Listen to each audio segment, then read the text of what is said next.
Hello friends, आप सभी का स्वागत है फिर एक नए और इन्फॉर्मेशनल वीडियो में। मैं हूं राहुल, मैं हमारे चैनल एग्जाम डाउनलोडर्स में आपका हार्दिक स्वागत करता हूं। तो फ्रेंड, जैसा कि आपको पता है यूपी पीसीएस का इंटरव्यू चल रहा है और उसी कड़ी में हमारे साथ एक सर हैं जो अभी इंटरव्यू देके निकले हैं। तो चलिए सर से ही जानते हैं इनका इंटरव्यू कैसा रहा और इनकी अभी तक की जर्नी कैसी रही यूपी पीसीएस में। सर, सबसे पहले तो हमारी तरफ से, हमारे व्यूअर्स की तरफ से आपको इंटरव्यू की बहुत बहुत धन्यवाद। सर, जानेंगे कि आपका नाम क्या है, आपका एजुकेशनल बैकग्राउंड क्या है और आप कहाँ से हैं? देखिए, मेरा नाम शिवांग सिंह है। मैंने ग्रेजुएशन 2019 में, पोस्ट ग्रेजुएशन 2021 में कंप्लीट किया। साथ में मेरा यूजीसी नेट और यूजीसी जेआरएफ हिस्ट्री से कंप्लीट हुआ। ये मेरा द्वितीय प्रयास था। प्रथम प्रयास में मैंने रैंक 13 डीवाईएसपी की पोस्ट प्राप्त की थी। ये मेरा द्वितीय प्रयास और मैंने सिर्फ एक post preference deputy collector fill किया था। और सर, आपका मीडियम कौन सा है और ऑप्शनल सब्जेक्ट कौन सा? Hindi medium, history optional. History optional. तो सर, आज के इंटरव्यू में आपसे किस प्रकार से प्रश्न पूछे गए? आपके कौन से सेगमेंट से ज़्यादा प्रश्न पूछे गए? आपके ऑप्शनल से, जीएस से या करंट अफेयर से? देखिए, जीएस से कोई क्वेश्चन नहीं था। करंट अफेयर से केवल एक क्वेश्चन जो एवरग्रीन टॉपिक है, ग्लोबल इन्वेस्टमेंट समिट से। हिस्ट्री ऑप्शनल से मैक्सिमम क्वेश्चंस और दूसरा डीवाईएसपी की पोस्ट से क्वेश्चंस। ये सर, जानेंगे सबसे पहले कि आपके ऑप्शनल हिस्ट्री से क्या क्या क्वेश्चन आपसे पूछे गए? हरीश सर, बिल्कुल ध्यान रख लीजिए, हिस्ट्री ऑप्शनल में हरीश सर केवल हिस्ट्री ऑप्शनल वालों से एक ही क्वेश्चन पूछ रहे हैं। 3-4 क्वेश्चन वही मैं 10-15 दिन से सुन रहा था और वही रिपीट हुए मेरे से भी। सभ्यता संस्कृति में अंतर, आप इतिहास पे गर्व क्यों करते हैं, आप पूर्वज क्यों हैं, आप पूर्वजों पर गर्व क्यों करते हैं। तीसरा, चौथा, गणिका, ये नया पूछा, गणिका शब्द का तात्पर्य क्या था एंशिएंट हिस्ट्री में, और अजीजन बाई कौन थी। और ये 5 क्वेश्चन। एक बोर्ड मेंबर ने पूछा हिस्ट्री ऑप्शनल से, इतिहास का पुनः लेखन क्यों करना चाहिए, और इतिहास का भी इतिहास होता है, इस शब्द का, इस वाक्य का क्या मतलब है। इन्होंने पूछा कि अगर आपको ये पावर मिले कि 3 अनसंग हीरोज़ को मेन हिस्ट्री स्ट्रीम में लाना हो, तो हम 3 अनसंग हीरोज़ को कौन लाएंगे, खासकर अगर वो 3 महिलाएं हों तो वो।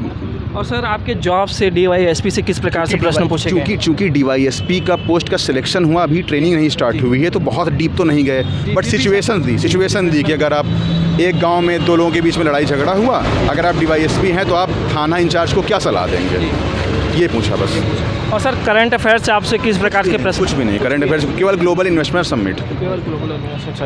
और सर, जीएस के पोर्शन से खास करके इकोनॉमिक्स, पॉलिटी वगैरह से कोई एक भी क्वेश्चन नहीं, मुश्किल से 15 मिनट चलाई। बजट वगैरह से कुछ भी क्वेश्चन नहीं, बताया ना, 10-15 मिनट में सारे मैंने क्वेश्चन बता दिए। 15 क्वेश्चन में 15 मिनट बस। हाँ। और सर, जैसा कि आप जानते हैं यूपी पीसीएस का भी प्रीलिम्स है मई महीने में। हाँ। तो प्रीलिम्स के लेकर आपकी क्या स्ट्रेटेजी रही है, और खास करके जो लास्ट मोमेंट अभी बचा हुआ है, जो भी 1-2 महीना का, उसमें क्या पढ़ा जाए जिससे प्रीलिम्स क्लियर हो, जो भी एस्पिरेंट आपका ये इंटरव्यू देखें? देखिए, करंट अफेयर सबसे मेन फोकस करना चाहिए। लास्ट टाइम तो रिकॉर्ड ही टूट गया था, 39 क्वेश्चन करंट अफेयर से थे। करंट अफेयर ही ऐसा है जो यूपी पीसीएस में बिल्कुल स्पेशल आता है करंट अफेयर। तो करंट अफेयर पे मेन फोकस करें। स्टैटिक तो सबको पता है, इसमें कोई बताने की जरूरत नहीं कौन सी बुक पढ़नी है, ये तो बहुत ही घिसा बेटा क्वेश्चन है।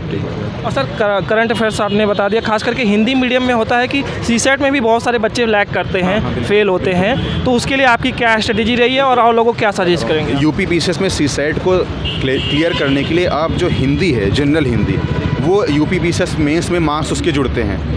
तो मार्क्स जुड़ते हैं चूँकि, तो आपको मेंस लेवल की हिंदी पहले से ही तैयार कर लीजिए, ग्रामर एटसेट्रा। वही आपको यूज होता है सीसेट में। सीसेट में हिंदी आती है 20 क्वेश्चंस की, 20 में से अगर आपका मेंस लेवल की हिंदी तैयार है तो 15 क्वेश्चन आप कर लेंगे, तुरंत आपका क्लियर हो जाएगा जी। और सर, मेंस के लिए आपने कहीं से तैयारी, कोचिंग वगैरह की थी या फिर सेल्फ स्टडी से तैयारी किया था? नहीं, मैंने सेल्फ स्टडी की थी और मैंने दृष्टि में ज्वाइन किया था फाउंडेशन 20, लेकिन मैंने कंप्लीट नहीं किया था। जीएस केवल ज्वाइन किया था, ऑप्शनल की तो मैंने सेल्फ से ही किया है। तो सर, जानेंगे कि आपने कैसे तैयारी की, खास करके नोट मेकिंग का जो प्रोसेस होता है उसको आपने कैसे किया, और खास और भी एक चीज़ होती है कि कंटेंट काफ़ी अवेलेबल है मार्केट में, तो कंटेंट फिल्ट्रेशन का काम आपने कैसे किया सर? ये डिपेंड करता है कि आप कंटेंट फिल्ट्रेशन का मतलब सीधा सा आपसे फिल्ट्रेशन की परिभाषा ही क्या होती है, सबको देख लो, छान के अपने हिसाब से निकाल लो। तो यानी कि आप हिस्ट्री के लिए अगर 4 सोर्स हैं, बेस्ट सोर्स आपके हिसाब से क्या है वो आपको पढ़ के समझ में आ जाएगा।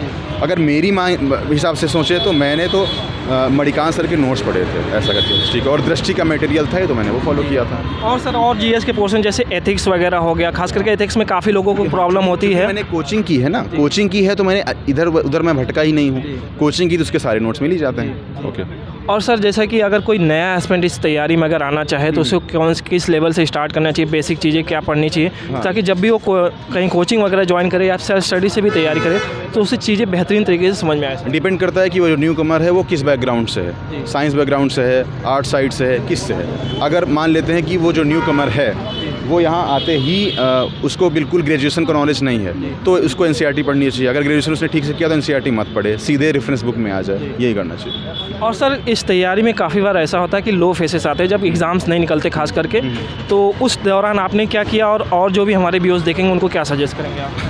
मेरे लो फेसेस नहीं है क्योंकि मेरा पहला अटेम्प्ट था, बट अगर फिर भी लो फेसेस अगर आते हैं तो बिल्कुल ये बहुत ही स्वाभाविक है। जिनका अगर पहले अटेम्प्ट पे नहीं होता है तो लो फेसेस आना बहुत स्वाभाविक है, और 100 में से सिर्फ 4 ही 5 लोग होते हैं जो फर्स्ट अटेम्प्ट में निकालते हैं। तो ये समझ लेना चाहिए, ये एक यूनिवर्सल ट्रूथ है यूपीएससी और पीसीएस के एग्ज़ाम का कि फर्स्ट अटेम्प्ट में हो सकता है ना हो।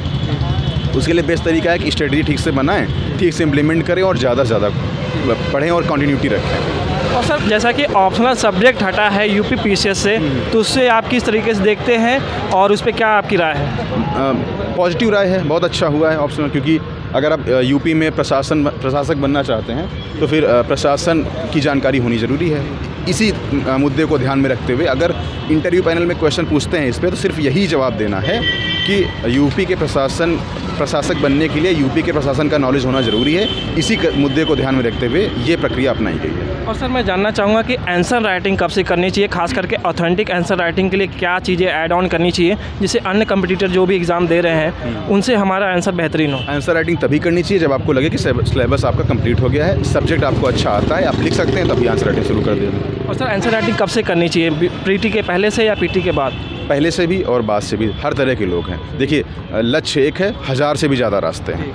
पहले भी कर लें तो बहुत ही अच्छा। जिनको खुद पर कॉन्फिडेंस है कि उनकी वर्ड लिमिट तय समय में पूरी हो जा रही है और उनका सिलेबस तैयार है, कंटेंट अच्छा खासा है उनके पास, कंटेंट हॉन्टिंग कर चुके हैं वो प्रीलिम्स के बाद भी आंसर राइटिंग कर सकते हैं। पहले कर रहे हैं, फिर वही बैकग्राउंड के ऊपर डिपेंड है, आपने पहले किस लेवल पे पढ़ाई की है। ग्रेजुएशन में बहुत अच्छा लेवल है, आप अच्छी यूनिवर्सिटी से पढ़ें, वहाँ अपने आंसर्स बहुत सारे लिखे हैं ह्यूमैनिटीज़ के, तो आप ज़रूरी नहीं कि आंसर राइटिंग पे अपना टाइम वेस्ट करें। आप प्रीलिम्स का पढ़िए, प्रीलिम्स क्वालिफाई करने के बाद आंसर राइटिंग कीजिए, सबका अलग अलग होता है। और सर एक चीज़ और जानेंगे कि जैसे कि काफ़ी बार होता है मन में भटकाव काफ़ी होता है इस तैयारी के दौरान, खास करके बहुत सारे बच्चों का ही कंप्लेंट रहता है कि वो बैठते हैं स्टडी टेबल पे पढ़ने के लिए, लेकिन मन नहीं लगता है, 1 घंटे बाद वो उठ जाते हैं। तो मन को कंट्रोल करने के लिए आपने कैसे क्या किया था, और भी जो भी हमारे नए स्टूडेंट देखेंगे उनको क्या सजेस्ट? अगर मन नहीं लगता है तो ठीक है, बहुत सही है। इसका मतलब आप कॉमन पीपल हैं, जो लगता है कि हम 10 घंटे पढ़ लेते हैं, वो झूठे होते हैं। और अगर 1 घंटे बाद उठने का मन होता है तो भी बहुत नेचुरल है, सब 1 घंटे बाद उठते हैं। 1 घंटे ज़्यादा कोई पढ़ नहीं सकता एक बार में। 1 घंटे बाद उठिए,